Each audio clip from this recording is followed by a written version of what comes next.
çfarë janë ato që bëni ju, dini kështu në aty e bëni kështu e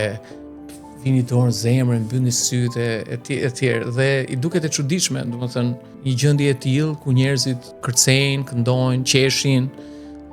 ndihen mirë, fokusohen, përqafohen, këndojnë, bërtasin, ndoshta edhe qajnë për të shiruar ato gjërat brenda. Kjo duket e çuditshme,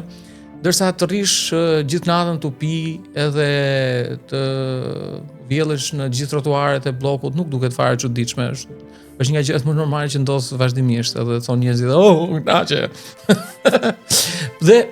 besoj që po kalon kjo fazë, jashtë ka shumë vite që këto janë shumë në trend dhe ndihmojnë që nga njerëz të thjesht deri ke njerëzit që janë drejtimet e bizneseve multimilionere për ta përjetuar jetën më mirë, pra për të jetuar një jetë me pasion, për zgjidh streset, hallet dhe për të ndihmuar të tjerët ta bëjnë punën më mirë, ta realizojnë më mirë.